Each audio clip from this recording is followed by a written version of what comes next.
rebondirai sur la question des accords d'Oslo, puisqu'on en a parlé tout à l'heure, parce que ça aurait pu être quelque chose. Je suis assez d'accord avec une des interventions, et ça ne l'a pas été, parce que ce n'était pas une paix. Et je terminerai sur le consensus actuel dans l'opinion israélienne, qui est les terribles paroles de Barak, nous n'avons pas de partenaire pour la paix. Alors sur le complexe de Masada, je commencerai par les propos d'un universitaire palestinien que sûrement beaucoup d'entre vous connaissent, pour un seul de mes deux yeux. Et dans ce film, on voit un enfant israélien qui est dressé sur la citadelle de Masada face à la mer Morte et qui crie Romain, tu ne mourras pas, Romain, je préfère la mort à la reddition. On a envie de dire aujourd'hui que les Israéliens ont été éduqués à préférer finalement le suicide à un accord de paix équitable, parce que nous sommes de ceux qui pensent que si le sionisme est criminel pour les Palestiniens, il est également suicidaire à terme pour les Israéliens, voire pour les Juifs. Alors sur la question de la négation des Palestiniens, il faut comprendre que l'État d'Israël s'est construit sur un récit mythique, sur la fondation d'une nouvelle identité, sur un récit qui est en gros que le peuple juif aurait été en exil pendant 2000 ans et que grâce au sionisme, il aurait fait son retour sur la terre de ses ancêtres. Finalement, être sioniste, ça veut dire trouver légitime l'appropriation complète de la Palestine en 1948, la création d'un État juif et l'expulsion des Palestiniens. On sait aujourd'hui que cette théorie de l'exil et du retour est assez largement remise en cause par des historiens. Je pense évidemment au livre de l'historien Shlomo Sand, Comment le peuple juif fut inventé.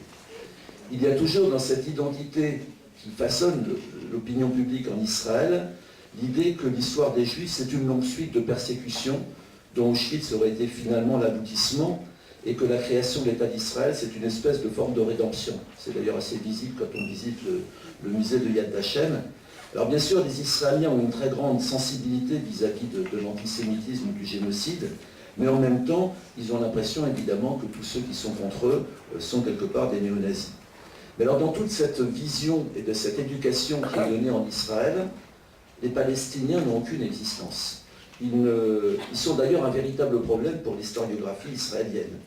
Parce que depuis des décennies, dans les livres, dans les journaux, à la radio, parmi les intellectuels, il y a une tentative continue qui est de minimiser, de travestir, ou carrément de nier l'existence des Palestiniens, et d'essayer de confirmer ce qu'étaient les propos de Zangwill et qui ont été repris concernant la Palestine, le fameux mensonge fondateur de la terre sans peuple pour un peuple sans terre.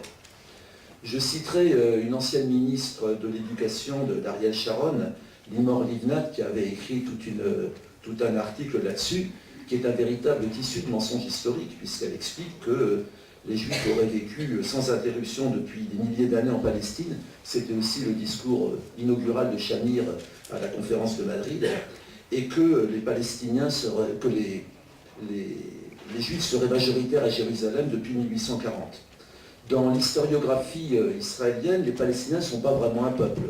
Et on trouve encore ça sur pas mal de sites sionistes en France.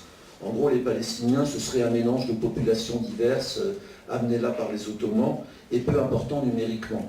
Et donc, dans tout ce qui est expliqué aux Israéliens, la légitimité de la présence, c'est les Israéliens, et les intrus, ce sont les Arabes, parce que pendant très longtemps, on n'a pas dit les Palestiniens. Toujours sur cette vision du Palestinien, je reprendrai un petit peu Ben Gurion lui-même, qui est cité dans le livre de Shlomo Sand. En 1918, il écrivait avec Ben Tzvi que les Fellahs, c'est comme ça qu'il les appelait, qui vivaient en Palestine, étaient probablement les descendants des Hébreux, à mon avis, il n'avait pas tort. Mais il en concluait évidemment qu'on pourrait les intégrer dans le projet sioniste, pour servir sûrement de travailleurs. Et puis quelques années après, c'était la grande révolte palestinienne à Hébron, et Ben Gurion se ralliait aux thèses de ceux qui rêvaient de créer l'État juif par la force et de nettoyage ethnique. Et donc dans cette vision-là, le Palestinien, c'est soit un Hébreu qui s'ignore, soit quelqu'un dont la présence n'est pas légitime. La plupart des colonialismes dans l'histoire ont toujours vu le peuple autochtone avec un incroyable complexe de supériorité, avec une ignorance délibérée, et les sionistes n'ont pas fait exception là-dessus. Et ils ont complètement ignoré tout ce qui était l'histoire palestinienne, tout ce qui était le fait que c'est un pays qui, dès 1919, avait un parti communiste, avait des syndicats, avait de grands intellectuels, de grands écrivains et tout, et qu'un peuple très structuré. Et au contraire, il y avait en même temps en Palestine des minorités chrétiennes et juives, et y compris dans la négation des Palestiniens, il y a eu de la part des sionistes la négation de la minorité juive de Palestine, qui n'était pas du tout sioniste. Et d'ailleurs, le premier assassinat politique commis par les sionistes, 1924, c'est Jacob de Hahn, un juif palestinien qui partait à Londres pour protester contre la déclaration de Balfour et qui a été tué, donc c'est 1924, c'est assez ancien. Dans l'histoire du sionisme, il y a un nom qui est fondamental, c'est Jabotinsky, parce qu'aujourd'hui, la quasi-totalité des dirigeants israéliens, de Netanyahou à Tzipi Livni, à Victor Lieberman, Sharon évidemment, quand il était, tous se réclament quelque part de Jabotinsky. Jabotinsky, dans les années 30, c'était un admirateur de Mussolini, n'a pas nié les Palestiniens. Il considérait que les Palestiniens étaient un peuple valeureux, c'était un peuple fier, c'était un peuple qui était décidé à se révolter et à résister. Il avait commencé à voir les révoltes palestiniennes, et donc dès les années 30, il invente la notion qui aujourd'hui fait consensus dans une large partie de l'opinion israélienne. C'est de la novlangue, on appelle ça le transfert, mais on comprend bien que le transfert, c'est le nettoyage ethnique et c'est la déportation, voire par la force et voire par la tuerie, des Palestiniens au-delà du Jourdain.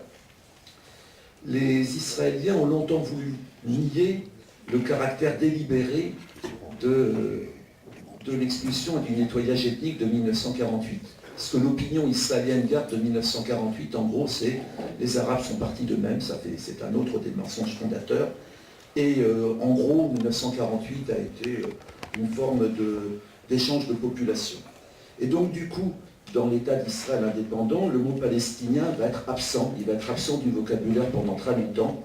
Et on peut dire qu'aujourd'hui, il y a une espèce de retour à ce qu'a été la valeur dominante des Israéliens pendant les premières années de l'indépendance. C'est-à-dire que les Palestiniens, à l'image des Amérindiens, des États-Unis ou des aborigènes d'Australie, devraient accepter le fait accompli, se fondre dans le monde arabe, et donc ne plus réclamer leurs droits et essayer d'une certaine façon de disparaître en tant que peuple.